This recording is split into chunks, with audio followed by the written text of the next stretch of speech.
ನಮಸ್ಕಾರ ಸ್ನೇಹಿತರೆ, ನಾನು ಟಿಪ್ಪು. ತಮ್ಮೆಲ್ಲರಿಗೂ ನನ್ನ ಯೂಟ್ಯೂಬ್ ಚಾನಲ್ ಪವರ್ ಪ್ಲಾಂಟ್ ಬೇಸಿಕ್ಸ್ಗೆ ಮತ್ತೊಮ್ಮೆ ಹಾರ್ದಿಕ ಸ್ವಾಗತವನ್ನು ಕೋರ್ತೇನೆ. ನಿನ್ನೆಯ ದಿನ ನಾನು ಮೊದಲನೇ ವಿಡಿಯೋನ ಅಪ್ಲೋಡ್ ಮಾಡಿದ್ದೆ ಪವರ್ ಪ್ಲಾಂಟ್ ಅರೇಂಜ್ಮೆಂಟ್ಸ್ ಬಗ್ಗೆ. ಅದನ್ನ ನಾನು ನಿನ್ನೆ ತಿಳಿಸ್ಕೊಟ್ಟಿದ್ದೆ. ಅದರಲ್ಲಿ ತಮ್ಮೆಲ್ಲರಿಗೂ ಈ ಪವರ್ ಪ್ಲಾಂಟ್ ಅನ್ನೋದು, ಥರ್ಮಲ್ ಪವರ್ ಪ್ಲಾಂಟ್ ಅನ್ನೋದು ರ್ಯಾನ್ಕೈನ್ ಸೈಕಲ್ ಪ್ರಿನ್ಸಿಪಲ್ ಮೇಲೆ ವರ್ಕ್ ಆಗುತ್ತೆ ಅಂತ ತಮ್ಮೆಲ್ಲರಿಗೂ ನಾನು ತಿಳಿಸಿದ್ದೆ. ಆ ರ್ಯಾನ್ಕೈನ್ ಸೈಕಲ್ ಯಾವ ತರ ವರ್ಕ್ ಆಗುತ್ತೆ ಅನ್ನೋದು ನಾನು ಡೀಪ್ ಆಗಿ ತಮ್ಮೆಲ್ಲರಿಗೂ ತಿಳಿಸ್ಲಿಕ್ಕೆ ಇಷ್ಟಪಡ್ತೇನೆ. ಬನ್ನಿ ನನ್ನ ವಿಡಿಯೋ ನೋಡೋಣ. ನಿನ್ನೆಯ ದಿನ ನಾನು ನಿಮಗೆ ಒಂದು ಡಯಾಗ್ರಾಮ್ ಹಾಕಿದ್ದೆ, ಲೈನ್ ಡಯಾಗ್ರಾಮ್. ಅದರಲ್ಲಿ boiler, feed pump, boiler, turbine, condenser ಅಂತ 4 ಮೇನ್ ಇಕ್ವಿಪ್ಮೆಂಟ್ಸ್ ನ ತೋರಿಸಿದ್ದೆ. ಯಾವ ತರ ವರ್ಕ್ ಆಗುತ್ತೆ. ಬಾಯ್ಲರ್, ಫೀಡ್ ಪಂಪ್ ಇಂತ್ರ ನಾವು ವರ್ಕಿಂಗ್ ಸಬ್ಸ್ಟೆನ್ಸ್, ನಮ್ದು ವಾಟರ್ ಇರುತ್ತಲ್ಲ, ಅದನ್ನ ಹೈ ಪ್ರೆಷರ್ ಇಂತ್ರ ನಾವು ಬಾಯ್ಲರ್ಗೆ ಪಾಸ್ ಮಾಡ್ತೀವಿ. ಪಾಸ್ ಮಾಡಿದ್ಮೇಲೆ ಬಾಯ್ಲರ್ ಅಲ್ಲಿ ಏನಾಗುತ್ತೆ, ಫ್ಯೂಯಲ್ ಮತ್ತು ಏರ್ ಮಿಕ್ಸ್ಚರ್ ಕಂಬಷನ್ ಆಗಿ ಹೀಟ್ ಡೆವಲಪ್ ಆಗುತ್ತೆ. ಆ ಹೀಟ್ ನ ನಾವು ಯುಟಿಲೈಸ್ ಮಾಡಿಕೊಂಡು ಸ್ಟೀಮ್ ಜನರೇಟ್ ಆಗುತ್ತೆ. ಸ್ಟೀಮ್ ಜನರೇಟ್ ಯಾವ ತರ ಆಗುತ್ತೆ, with high pressure and temperature. High pressure and temperature ಇರತಕ್ಕಂತ ಸ್ಟೀಮ್ ನ ನಾವು ಟರ್ಬೈನ್ಗೆ ಪಾಸ್ ಮಾಡ್ತೀವಿ. ಟರ್ಬೈನ್ ಅಲ್ಲಿ ಏನಾಗುತ್ತೆ, ಟರ್ಬೈನ್ಗೆ ಆ ಹೈ ಟೆಂಪರೇಚರ್ ಪ್ರೆಷರ್ ಇರ್ತಕ್ಕಂಥ ಸ್ಟೀಮ್ ಇಂಪಿಂಜ್ ಆದ ತಕ್ಷಣನೇ ಟರ್ಬೈನ್ ರೊಟೇಷನ್ ಆಗ್ಲಿಕ್ಕೆ ಸ್ಟಾರ್ಟ್ ಆಗುತ್ತೆ. ರೊಟೇಷನ್ ಹೈ ಸ್ಪೀಡ್ ಅಲ್ಲಿ ರೊಟೇಟ್ ಆದ್ಮೇಲೆ ನಾವು ಅದಕ್ಕೆ ಗೇರ್ ಬಾಕ್ಸ್ ಕಪಲ್ ಮಾಡಿದೀವಿ, ಜನರೇಟರ್ ಕಪಲ್ ಮಾಡಿದೀವಿ. ಅಲ್ಲಿ ಏನಾಗುತ್ತೆ, ವೆಹಿಕಲ್ ಎನರ್ಜಿ ಇರ್ತಕ್ಕಂಥದ್ದು ಹೀಟ್ ಎನರ್ಜಿ ಆಗಿ ಕನ್ವರ್ಟ್ ಆಯ್ತು. ಹೀಟ್ ಎನರ್ಜಿ ಅಂದ್ರೆ ಕೈನೆಟಿಕ್ ಎನರ್ಜಿ. ಕೈನೆಟಿಕ್ ಎನರ್ಜಿ ನಮ್ದೇನಾಯ್ತು, ನೆಕ್ಸ್ಟ್ ಟರ್ಬೈನ್ಗೆ ನಾವು ಪಾಸ್ ಮಾಡಿದ್ಮೇಲೆ ಅಲ್ಲಿ ಮೆಕ್ಯಾನಿಕಲ್ ಎನರ್ಜಿ ಆಗಿ ಕನ್ವರ್ಟ್ ಆಯ್ತು. ಆ ಮೆಕ್ಯಾನಿಕಲ್ ಎನರ್ಜಿಗೆ ನಾವು ಗೇರ್ ಬಾಕ್ಸ್, ಜನರೇಟರ್ ಕನೆಕ್ಟ್ ಮಾಡಿದೀವಿ. ಇಲ್ಲಿ ಮೆಕ್ಯಾನಿಕಲ್ ಎನರ್ಜಿ ಇರೋದು ಎಲೆಕ್ಟ್ರಿಕಲ್ ಎನರ್ಜಿ ಆಗಿ ಜನರೇಟ್ ಆಯ್ತು. ನೆಕ್ಸ್ಟ್ ಈ ಸ್ಟೀಮ್ ಏನಿದೆ ಅಲ್ಲ, ಈ ವರ್ಕ್ ಡನ್ ಆದ್ಮೇಲೆ ಪ್ರೆಷರ್ ಮತ್ತು ಟೆಂಪರೇಚರ್ ಇದರದ್ದು ಲೋ ಆಗುತ್ತೆ. ಈ ಪಾಯಿಂಟ್ಗೆ ಪ್ರೆಷರ್ ಮತ್ತು ಟೆಂಪರೇಚರ್ ಲೋ ಆಗುತ್ತೆ. ಲೋ ಆಗಿರ್ತಕ್ಕಂಥದ್ದು ಪಾಸ್ ಇಲ್ಲಿ ಕಂಡೆನ್ಸರ್ಗೆ ಬಂದು ಪಾಸ್ ಮಾಡ್ತೀವಿ. ಆ ಕಂಡೆನ್ಸರ್ ಅಲ್ಲಿ ಹೀಟ್ ಎಕ್ಸ್ಚೇಂಜ್ ಆಗಿ ಇಲ್ಲಿ ನಮ್ದು ಆ ಸ್ಟೀಮ್ ಇಂದು ಫೇಸ್ ಚೇಂಜ್ ಆಗಿ ವಾಟರ್ ಆಗಿ ಕನ್ವರ್ಟ್ ಆಗುತ್ತೆ. ಆ ವಾಟರ್ ಈ ಹಾಟ್ ವೆಲ್ ನಲ್ಲಿ ಬಂದು ಸ್ಟೋರ್ ಆಗುತ್ತೆ. ಹಾಟ್ ವೆಲ್ ನಲ್ಲಿ ಸ್ಟೋರ್ ಆಗುತ್ತೆ. ಅದನ್ನೇ ಮತ್ತೆ ನಾವು ಫೀಡ್ ಪಂಪಿಗೆ ಸಕ್ಷನ್ ಆಗಿ ಯುಟಿಲೈಸ್ ಮಾಡಿಕೊಂಡು ಈ ಫೀಡ್ ಪಂಪ್ ಮತ್ತೆ ಬಾಯ್ಲರ್ಗೆ ಹೈ ಪ್ರೆಷರ್ ಇಂತ್ರ ವಾಟರ್ ಅನ್ನ ಪಾಸ್ ಮಾಡುತ್ತೆ. ನೆಕ್ಸ್ಟ್ ಸ್ಟೀಮ್ ಜನರೇಟ್ ಆಗಿದ್ಮೇಲೆ ಅದ್ ನೆಕ್ಸ್ಟ್ ಟರ್ಬೈನ್ಗೆ ಬರುತ್ತೆ, ಎಲೆಕ್ಟ್ರಿಸಿಟಿ ಜನರೇಟ್ ಆಗುತ್ತೆ. ನೆಕ್ಸ್ಟ್ ಸ್ಟೀಮ್ ಅನ್ನು ನಾವು ಕಂಡೆನ್ಸರ್ ಅಲ್ಲಿ ಕೊಡ್ತೀವಿ, ಅದು ವಾಟರ್ ಆಗಿ ಕನ್ವರ್ಟ್ ಆಗುತ್ತೆ. ಈ ಸೈಕಲ್ ಕಂಟಿನ್ಯೂ ಆಗ್ತಾ ಇರುತ್ತದೆ. ಇದೇ ಪ್ರಿನ್ಸಿಪಲ್ ರ್ಯಾನ್ಕೈನ್ ಪ್ರಿನ್ಸಿಪಲ್. ಇದನ್ನ ನಾನು ನಿಮಗೆ PV ಡಯಾಗ್ರಾಮ್ ಮತ್ತು TS ಡಯಾಗ್ರಾಮ್ ಇಂದ ತಿಳಿಸ್ಕೊಡ್ತೀನಿ. ಎಲ್ಲಾ ಇಂಜಿನಿಯರ್ಸ್ ಗಳಿಗೂ, ಎಲ್ಲಾ ಟೆಕ್ನಿಷಿಯನ್ಸ್ ಗಳಿಗೂ ಇದ್ರ ಬಗ್ಗೆ ಮಾಹಿತಿ ಗೊತ್ತಿದ್ರೆ ಈ ರ್ಯಾನ್ಕೈನ್ ಸೈಕಲ್ ಯಾಕೆ ಇಂಪ್ಲಿಮೆಂಟ್ ಆಯಿತು ಅನ್ನೋದು ತಮ್ಮೆಲ್ಲರಿಗೂ ಗೊತ್ತಾಗುತ್ತೆ. ನೋಡಿ, ಇದನ್ನ ನಾನು ನಿಮಗೆ ಟೆಂಪರೇಚರ್, ಎಂಟ್ರೋಪಿ ಮತ್ತು ಪ್ರೆಷರ್ ವ್ಯಾಲ್ಯೂಮ್ ಅಂದ್ರೆ TS ಡಯಾಗ್ರಾಮ್ ಮತ್ತು PV ಡಯಾಗ್ರಾಮ್ ತಾವೆಲ್ಲರೂ ಕೇಳಿರ್ತೀರಿ. ಇವಾಗ ಡೀಪ್ ಆಗಿ ಸ್ವಲ್ಪ ಇದ್ರ ಬಗ್ಗೆ ತಿಳ್ಕೊಳ್ಳೋಣ. Temperature, entropy. ಎಂಟ್ರೋಪಿ ಅಂದ್ರೇನು? ಎಂಟ್ರೋಪಿ ಅಂದ್ರೆ ರ್ಯಾಂಡಮ್ನೆಸ್ ಆಫ್ ಮಾಲಿಕ್ಯೂಲ್ಸ್. ಟೆಂಪರೇಚರ್ ಕೊಟ್ಟಂಗೆ ಮಾಲಿಕ್ಯೂಲ್ಸ್, ನಮ್ಮ ಸಬ್ಸ್ಟೆನ್ಸ್ ಅಲ್ಲಿ ಏನ್ ಮಾಲಿಕ್ಯೂಲ್ಸ್ ಇರ್ತಾವಲ್ಲ, ಆ ಮಾಲಿಕ್ಯೂಲ್ಸ್ ಯಾವ ತರ ಮೂವ್ಮೆಂಟ್ ಆಗ್ತವೆ ಅನ್ನೋದನ್ನ ನಾವು ಎಂಟ್ರೋಪಿ ಅಂತೀವಿ. ಓಕೆ, ನಾನಿಲ್ಲಿ 2 ಲೈನ್ ಅನ್ನ ಡ್ರಾ ಮಾಡಿದ್ದೀನಿ. 2 ಲೈನ್, ಈ ಲೈನಿನ ಎಡಭಾಗಕ್ಕೆ ನಾನು ಲಿಕ್ವಿಡ್ ಫಾರ್ಮ್ ಇದೆ ಅಂತ ಕನ್ಸಿಡರ್ ಮಾಡ್ರಿ. ಈ ಲೈನಿನ ಬಲಭಾಗಕ್ಕೆ ವೇಪರ್ ಫಾರ್ಮ್ ಅಂತ ಇದೆ. ಇವೆರಡು ಲೈನಿನ ನಡುವೆ ಲಿಕ್ವಿಡ್ ಪ್ಲಸ್ ವೇಪರ್ ಆಗಿದೆ. ನಾವು ನಿನ್ನೆ ಬಾಯ್ಲರ್ ಫೀಡ್ ಪಂಪ್ ಇಂತ್ರನೇ ಈ ಚಾರ್ಟ್ ಅನ್ನ ನೋಡಿದ್ವಿ.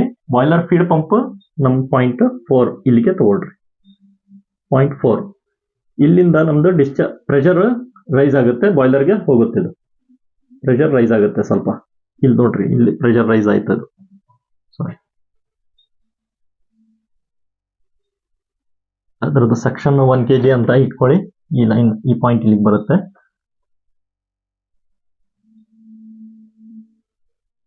ಇಷ್ಟು ರೈಸ್ ಆಯ್ತು ಪ್ರೆಷರ್. ಈ ಪಾಯಿಂಟಿಗೆ P1, ಈ ಪಾಯಿಂಟಿಗೆ P4 ಅಂತ ಕನ್ಸಿಡರ್ ಮಾಡ್ರಿ. ನೆಕ್ಸ್ಟ್ ನಾವು ಇಲ್ಲಿಂದ ಸೆನ್ಸಿಬಲ್ ಇನ್ನೊಂದು ಸ್ವಲ್ಪ ಹೀಟ್ ಡೆವಲಪ್ ಮಾಡಬೇಕು. ಇಲ್ಲಿ ಏನ್ ಮಾಡ್ತೀವಿ, ಒಂದು ಎಕನಾಮೈಸರ್ ಅಂತ ಒಂದು ಆಕ್ಸಿಲರಿ ಇದೆ. ಆ ಎಕನಾಮೈಸರ್ನ ನಾನು ಇಲ್ಲಿ ತೋರಿಸ್ತೇನೆ.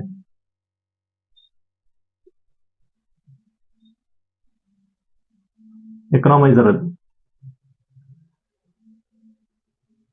ಈ ಎಕನಾಮೈಸರ್ ಏನ್ ವರ್ಕ್ ಮಾಡುತ್ತೆ, ಎಕನಾಮೈಸರ್ ಬಾಯ್ಲರ್ ಇಂದ ಏನು ಫ್ಲೂ ಗ್ಯಾಸ್ ಜನರೇಟ್ ಆಗಿರುತ್ತೆ, ವೇಸ್ಟ್ ಫ್ಲೂ ಗ್ಯಾಸ್, ಅದನ್ನ ಕನ್ಸ್ಯೂಮ್ ಮಾಡಿಕೊಂಡು ಈ ಫ್ಲೂಯಿಡ್ ಏನ್ ಬಾಯ್ಲರ್ ಹೋಗ್ತಾ ಇರುತ್ತೆ ಆ ಫ್ಲೂಯಿಡ್ ಅನ್ನ, ವರ್ಕಿಂಗ್ ಫ್ಲೂಯಿಡ್ ಅನ್ನ ಟೆಂಪರೇಚರ್ ರೈಸ್ ಮಾಡುತ್ತೆ. ಟೆಂಪರೇಚರ್ ರೈಸ್ ಮಾಡುತ್ತೆ. Next pre heating of temperature ಮಾಡಿಕೊಂಡು ನೆಕ್ಸ್ಟ್ ಇದು ಬಾಯ್ಲರ್ಗೆ ಪಾಸ್ ಮಾಡ್ತೇವೆ. ಇವಾಗ ಈ ಎಕನಾಮೈಸರ್ದು ಟೆಂಪರೇಚರ್ ಪ್ಲಸ್ ಎಂಟ್ರೋಪಿ, ಸ್ವಲ್ಪ ಟೆಂಪರೇಚರ್ ರೈಸ್ ಆಯ್ತು ಅಂದ್ರೆ ಎಂಟ್ರೋಪಿ ಕೂಡ ರೈಸ್ ಆಗುತ್ತೆ.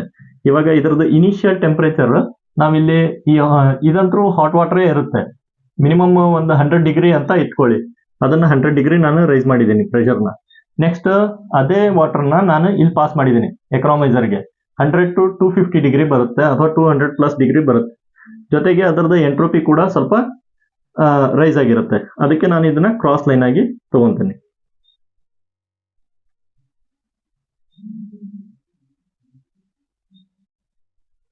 ಇದು 4 ಪಾಯಿಂಟ್ ಆದ್ರೆ ಇದು ನಮ್ದು ನಂಬರ್ 1 ಪಾಯಿಂಟ್, ಈ ಪಾಯಿಂಟ್.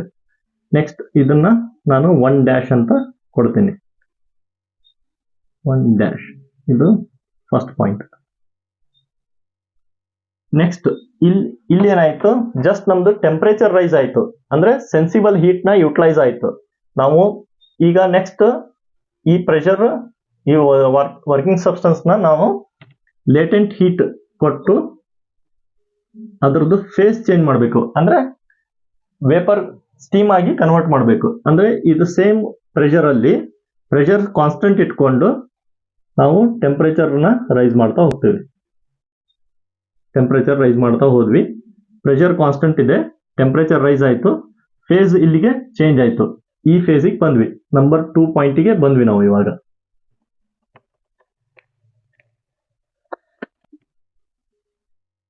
ನಂಬರ್ 2 ಪಾಯಿಂಟಿಗೆ ಬಂದ್ವಿ, ಅಂದ್ರೆ ಬಾಯ್ಲರ್ ಇಂದ ಸ್ಟೀಮ್ ಹೊರಗಡೆ ಬಂತು.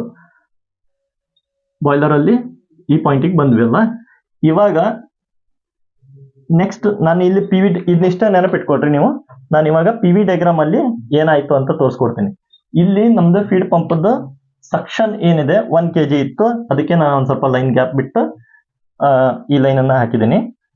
ಇದಕ್ಕೆ P4 ಪಾಯಿಂಟ್ ಅಂತ ಕೊಡ್ತೀನಿ, ಅಂದ್ರೆ ಪ್ರೆಷರ್ ನಂಬರ್ 4, ಪಾಯಿಂಟ್ ನಂಬರ್ 4 ಇದು. ನೆಕ್ಸ್ಟ್ ಇದರದ್ದು ಪ್ರೆಷರ್ ರೈಸ್ ಮಾಡ್ತೀವಿ. ಇಲ್ಲಿಂದ ಸಕ್ಷನ್ ಈ ಡಿಸ್ಚಾರ್ಜ್ ಇಂದ ಪ್ರೆಷರ್ ರೈಸ್ ಆಗುತ್ತೆ ಅಪ್ ಟು ಬಾಯ್ಲರ್ ವರೆಗೂ. P1 ಪಾಯಿಂಟ್ ವರೆಗೂ ಬಂತು. P1 ಪಾಯಿಂಟ್ ವರೆಗೂ ಬಂತು. ನೆಕ್ಸ್ಟ್ ಸೇಮ್ ಪ್ರೆಷರ್ ಅಲ್ಲಿ ನಾನು ಇನ್ ಕೇಸ್ ಈ ಪಾಯಿಂಟ್ ಇಂದ ನಾವೇನಾದ್ರೂ ಟರ್ಬೈನಿಗೆ ವರ್ಕ್ ಡನ್ ಮಾಡಿಸಿದ್ವಿ ಅಂದ್ರೆ, ನಮ್ಮ ಸ್ಟೀಮ್ ಅನ್ನ ಪಾಸ್ ಮಾಡಿ ಟರ್ಬೈನಿಗೆ ಕೊಟ್ವಿ ಅಂದ್ರೆ ನಮ್ಮ ಟರ್ಬೈನ್ ಬ್ಲೇಡ್ಸ್ ಎಲ್ಲ ಡ್ಯಾಮೇಜ್ ಆಗ್ತಾ ಹೋಗ್ತವೆ. ಯಾಕೆ ಅಂತಂದ್ರೆ ಈ ಪಾಯಿಂಟ್ ಇಂದ ನಾವು ನೋಡಿದ್ರೆ ಇದು ಲಿಕ್ವಿಡ್ ಪ್ಲಸ್ ವೇಪರ್ ಅಂದ್ರೆ ವೆಟ್ ಸ್ಟೀಮ್ ಇದೆ. ಆ ವೆಟ್ ಸ್ಟೀಮ್ ಡೆನ್ಸಿಟಿ ಜಾಸ್ತಿ ಇರುತ್ತೆ.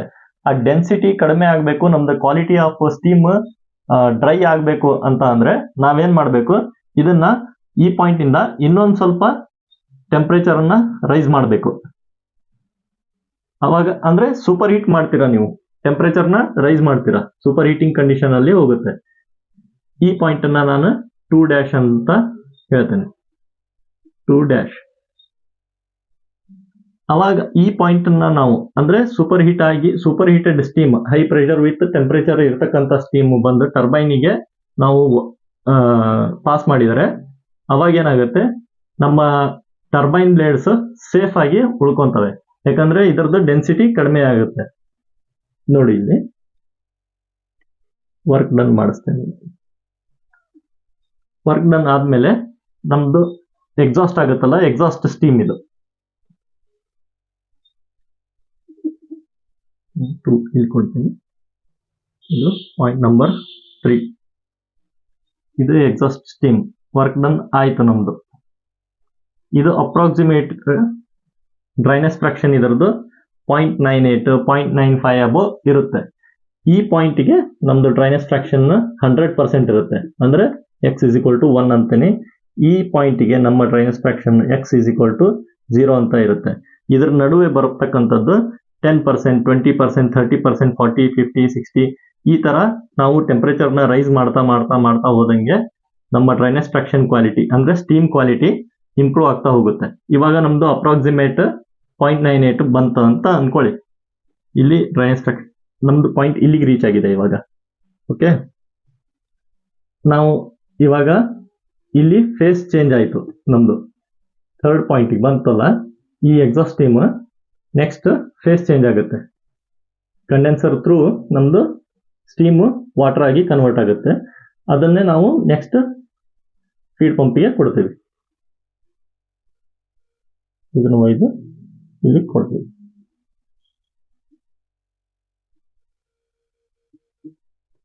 ಅರ್ಥ ಆಯ್ತಾ? ಇಲ್ಲಿ ಗೊತ್ತಾಗುತ್ತೆ ನೋಡ್ರಿ ನಿಮಗೆ. ನಾವು ಈ ಪಾಯಿಂಟ್ ಅಲ್ಲಿ ಇದ್ವಿ. ಇದರದ್ದು ಪ್ರೆಷರ್ ಅನ್ನ ಕಾನ್ಸ್ಟೆಂಟ್ ಇಟ್ಕೊಂಡು ಟೆಂಪರೇಚರ್ನಷ್ಟೇ ನಾವು ರೈಸ್ ಮಾಡ್ತೇವೆ. ಟೆಂಪರೇಚರ್ನ ರೈಸ್ ಮಾಡ್ತೀವಿ 2' ವರೆಗೂ. ಅಂದ್ರೆ ನಾವು ಸ್ಟೀಮ್ ಅನ್ನ ಕ್ವಾಲಿಟಿ ಇಂಪ್ರೂವ್ ಮಾಡಲಿಕ್ಕೆ ಸೂಪರ್ ಹೀಟ್ ಮಾಡ್ತೀವಿ ಈ ಪೋರ್ಷನ್ ಅಲ್ಲಿ. ನೆಕ್ಸ್ಟ್ ನಾವು ಏನ್ ಮಾಡ್ತೀವಿ, ಟರ್ಬೈನಿಗೆ ಪಾಸ್ ಮಾಡ್ತೀವಿ. ಅವಾಗ ಏನಾಗುತ್ತೆ, ಸ್ಟೀಮ್ ಟರ್ಬೈನಿಗೆ ಪಾಸ್ ಆದ್ಮೇಲೆ, ವರ್ಕ್ ಡನ್ ಆದ್ಮೇಲೆ ಎಕ್ಸಾಸ್ಟ್ ಆಗುತ್ತೆ. ಪ್ರೆಷರ್, ಅದರದ್ದು ಪ್ರೆಷರ್ ಪ್ಲಸ್ ಟೆಂಪರೇಚರ್ ಎರಡೂ ಡ್ರಾಪ್ ಆಗ್ತದೆ. ಅದರದ್ದು ಎಂಟ್ರೋಪಿ ಕೂಡ ಡ್ರಾಪ್ ಆಗ್ತಾ ಬರ್ತದೆ. ಇವಾಗ ಇದಕ್ಕೆ ನಾನು ಸ್ಲೈಟ್ ಆಗಿ ಕರ್ವ್ ತೋರಿಸ್ತೇನೆ. ಈ ತರ ಈ ಪಾಯಿಂಟ್ ನಂಬರ್ 3 ಅಂತ ಕನ್ಸಿಡರ್ ಮಾಡ್ರಿ. ಪಾಯಿಂಟ್ ನಂಬರ್ 3 ಕಂಡೆನ್ಸರ್ ವರೆಗೆ ಬಂತು. ನೆಕ್ಸ್ಟ್ ಅದೇ ವಾಟರ್ನ ನಾವು ಮತ್ತೆ ಫೀಡ್ ಪಂಪಿಗೆ ಪಾಸ್ ಮಾಡ್ತೀವಿ. ಈ ಲೈನ್ ಅನ್ನ ನಾನು ಇಲ್ಲಿಗೆ ಡ್ರಾ ಮಾಡ್ತೀನಿ.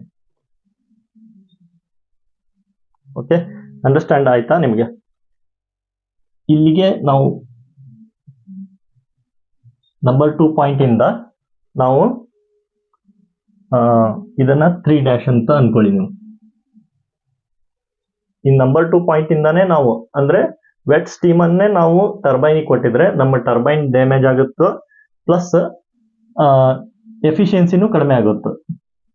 ಇವಾಗ ನಮ್ದು ಎಫಿಷಿಯನ್ಸಿ ಕೂಡ ರೈಸ್ ಆಯ್ತು, ಪ್ಲಸ್ ಟರ್ಬೈನ್ ಬ್ಲೇಡ್ಸ್ ಕೂಡ ಡ್ಯಾಮೇಜ್ ಆಗದಂಗೆ ಉಳ್ಕೋತು. ಇದು ನಮ್ಮ ರ್ಯಾನ್ಕೈನ್ ಸೈಕಲ್ದು PV ಡಯಾಗ್ರಾಮ್ ಮತ್ತು TS ಡಯಾಗ್ರಾಮ್ ಅರ್ಥ ಆಗಿದೆ ತಮಗೆ. ಓಕೆ, ನಿಮಗೆ ಇವಾಗ TS ಡಯಾಗ್ರಾಮ್ ಮತ್ತೆ PV ಡಯಾಗ್ರಾಮ್ ಬಗ್ಗೆ ಗೊತ್ತಾಯ್ತು.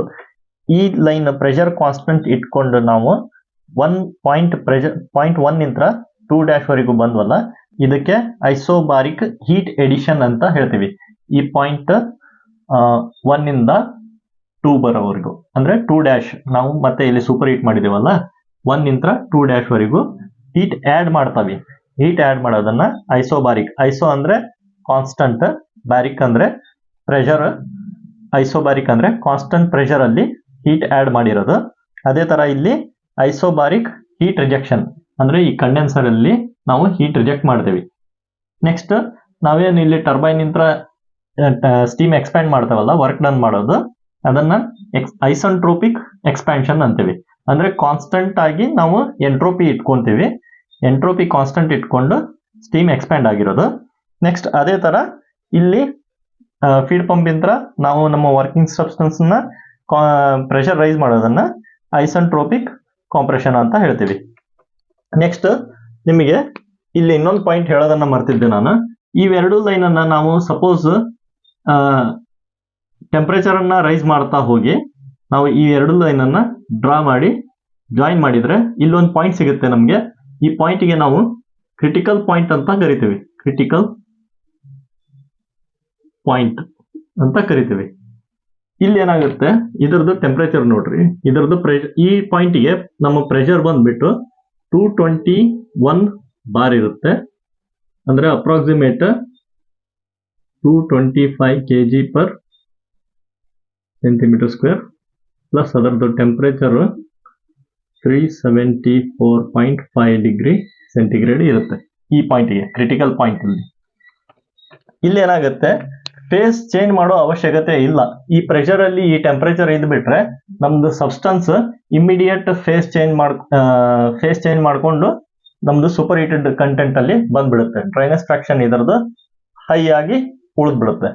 ಓಕೆ, ಈ ಪಾಯಿಂಟ್ ಹೇಳೋದನ್ನು ಮರ್ತಿದ್ದೆ. ನೆಕ್ಸ್ಟ್ ಇದರದ್ದು ಇವಾಗ ಈ ರ್ಯಾನ್ಕೈನ್ ಸೈಕಲ್ದು ಎಫಿಷಿಯನ್ಸಿ ನೋಡೋಣ. ಇಲ್ಲಿ ರ್ಯಾನ್ಕೈನ್ ಸೈಕಲ್ ಎಫಿಷಿಯನ್ಸಿ ಏನಿರುತ್ತೆ, ಔಟ್ಪುಟ್ ಬೈ ಇನ್ಪುಟ್ ಇರುತ್ತೆ. ನಮ್ದು ಔಟ್ಪುಟ್ ಏನಿದೆ, ನಾವು ಸ್ಟೀಮ್ ನ ಟರ್ಬೈನ್ಗೆ ಕೊಟ್ಟು ವರ್ಕ್ ಡನ್ ಮಾಡಿಸಿರೋದು. ಅಂದ್ರೆ 2 ಡ್ಯಾಶ್ ಇಂತ್ರ 3 ಇಲ್ಲಿ ಸ್ಟೀಮ್ ಕೊಟ್ಟಿದ್ದು ಪ್ಲಸ್ ನೆಕ್ಸ್ಟ್ ಆ ಸ್ಟೀಮ್ ಎಕ್ಸ್ಪ್ಯಾಂಡ್ ಆಗಿ ಹೊರಗೆ ಬರೋದು ಅಂದ್ರೆ ಇವಾಗ ಹೆಚ್ ಅಂದ್ರೆ ಹೆಚ್ ಅಂತ ಕನ್ಸಿಡರ್ ಮಾಡ್ತೀನಿ ಎಂಥಾಲ್ಪಿಗೆ H2 dash minus H3 plus ನಮ್ದು ಫೀಡ್ ಪಂಪ್ ಇಂದ ವರ್ಕಿಂಗ್ ತಗೊಂತೇನೆ ಇಲ್ಲಿ ಮೈನಸ್ ಫೀಡ್ ಪಂಪ್ ವರ್ಕ್ ಅಂತ ತಗೊಂತೀನಿ. ಪಂಪ್ ವರ್ಕ್ ಇದು ನೆಗ್ಲಿಜಿಬಲ್ ಇರುತ್ತೆ ಡಿವೈಡೆಡ್ ಬೈ ಇನ್ಪುಟ್ ಏನು ಕೊಡ್ತೀವಿ ಇಲ್ಲಿಂದ ಏನು ಹೀಟ್ ಆಡ್ ಮಾಡಿದೀವಲ್ಲ ಈ ಪಾಯಿಂಟ್ ಇಂದ boiler up to boiler output ವರೆಗೂ ಅದನ್ನ ನಾವು ನೋಡ್ರಿ H2 dash minus H1 okay. ಈ ಪಂಪ್ ವರ್ಕ್ ನಮ್ದು ನೆಗ್ಲಿಜಿಬಲ್ ಇರುತ್ತೆ ಅದಕ್ಕೆ ಇದನ್ನ ಕನ್ಸಿಡರ್ ಮಾಡೋದು ಬೇಡ. ನೆಗ್ಲಿಜಿಬಲ್ ಈ ಉಳಿದಿರ್ತಕ್ಕಂಥ ಪೋರ್ಷನ್ ನಮ್ದು ರಾನ್ಕೈನ್ ಸೈಕಲ್ದು efficiency H2 dash minus H3 divided by H2 dash minus H1 ಇದು ನಮ್ಮ ರಾನ್ಕೈನ್ ಸೈಕಲ್ದು ಎಫಿಷಿಯನ್ಸಿ. ಓಕೆ ಗೈಸ್, ತಮ್ಮೆಲ್ಲರಿಗೂ ರಾನ್ಕೈನ್ ಸೈಕಲ್ ಬಗ್ಗೆ ಅರ್ಥ ಆಗಿದೆ ಅಂತ ಅನ್ಕೊಂತೀನಿ. ನೆಕ್ಸ್ಟ್ ವಿಡಿಯೋದಲ್ಲಿ ಮೀಟ್ ಮಾಡೋಣ. ಧನ್ಯವಾದಗಳು.